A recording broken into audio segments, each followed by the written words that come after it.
Warahmatullahi wabarakatuh. Perkenalkan, nama saya Intan Tiarini dengan NIM 25023100028. Kelas A Prodi Ekonomi Pembangunan. Di sini saya akan menjelaskan tentang video yang berjudul Analisis Perbandingan Teori Riba Al-Ghazali dan Abu A'la Maududi. Dalam ekonomi Islam, riba sangat dilarang berdasarkan hukum, hadis, dan Al-Quran. Riba adalah hal yang harus dihindari karena dalam ekonomi syariat berpotensi menimbulkan ketidakadilan. Sistem ekonomi yang berlandaskan syariat Islam mengedepankan kesetaraan dan keadilan. Prinsip muamalah yang baik agar terhindar dari kerugian.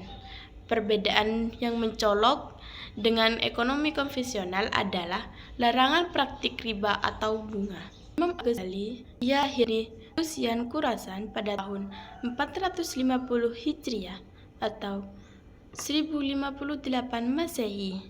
Ia berpendidikan dikenal sebagai Hujatul Islam. Beliau belajar fikih, logika, mantik, dan filsafat. Karyanya dikenal produktif dengan approve 300 karya tulis. Di antaranya yang paling terkenal adalah Ihya Ulum Al-Din.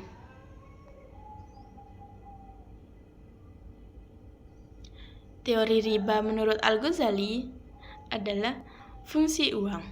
Al-Ghazali mengharapkan riba karena melanggar fungsi utama uang, yang seharusnya hanya sebagai alat tukar dan pengukur nilai, bukan sebagai komoditas yang dijual belikan.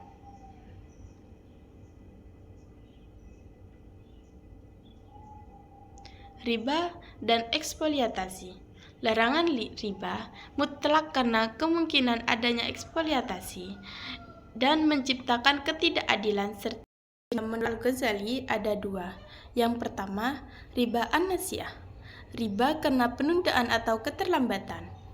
Bunga yang dikenakan akibat keterlambatan lunasan utang atau serah terima barang ribawi identik dengan bunga atas pinjaman.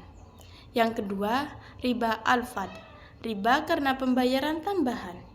Kelebihan yang diserahkan dalam pertukaran barang sejenis dengan kadar atau takaran yang berbeda secara tunai.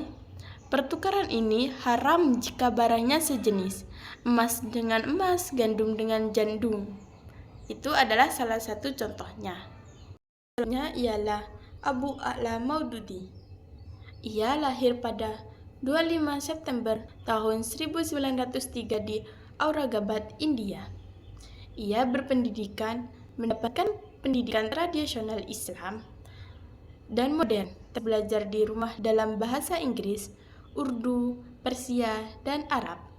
Karyanya menulis banyak di bidang politik, sosial, dan ekonomi.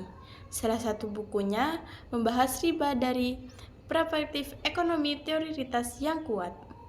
Teori riba menurut Al-Maududi.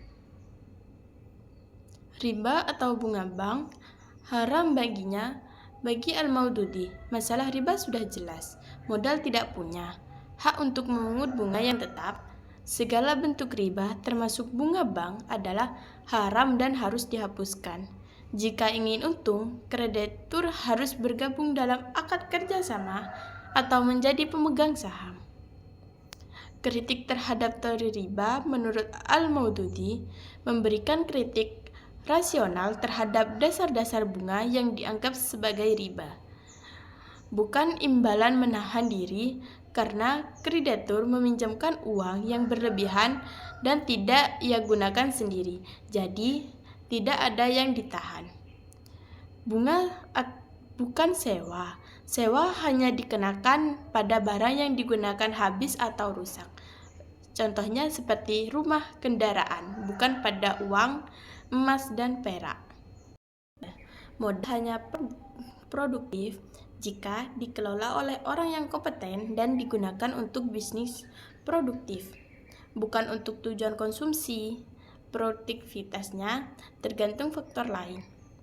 Dampak negatifnya, bunga menciptakan kejahatan moral spiritual menumbuhkan ketamakan dan sikap asosial, dan kejahatan ekonomi, akumulasi modal sia-sia, runtuhnya perekonomian karena suku bunga tinggi, dan hambatan pembangunan ekonomi. Perbandingan dan kesimpulannya ialah yang pertama, Al-Ghazali lebih menekankan pada fungsi uang sebagai alat tukar. Riba melanggar fungsi ini. Sedangkan Al-Maududi lebih fokus pada kritik rasional dan penolakan eksplisit terhadap segala bentuk bunga bank karena dianggap menyengsarakan dan merugikan. Persamaannya, keduanya sepakat bahwa riba atau bunga itu haram karena menciptakan ketidakadilan dan eksploitasi. Tujuan akhirnya, pemikiran keduanya sama-sama berorientasi pada kemaslahatan, kesejahteraan individu dan masyarakat, serta menciptakan keseimbangan ekonomi dengan menghindari praktik riba yang berlebihan. Sekian dari video saya. Assalamualaikum warahmatullahi wabarakatuh. Assalamualaikum warahmatullahi wabarakatuh. Perkenalkan, nama saya Intan Tiarini dengan NIM 25023110028. Di sini saya akan menjelaskan tentang perbedaan teori riba menurut Al-Ghazali dan Abu A'la Al-Maududi. Teori riba menurut Al-Ghazali ialah Al-Ghazali berpendapat bahwa riba merupakan bentuk penyelewengan dari fungsi uang. Menurutnya, uang sebagai alat tukar, bukan sebagai komoditi yang dapat dijual belikan. Dan menurut Abu A'la Al-Maududi berpendapat bahwa riba merupakan permasalahan tentang modal yang tidak punya hak untuk memungut bunga yang tetap. Boleh meminjamkan, asal tidak boleh melebih-lebihkan karena itu sebuah kerugian sebelah pihak.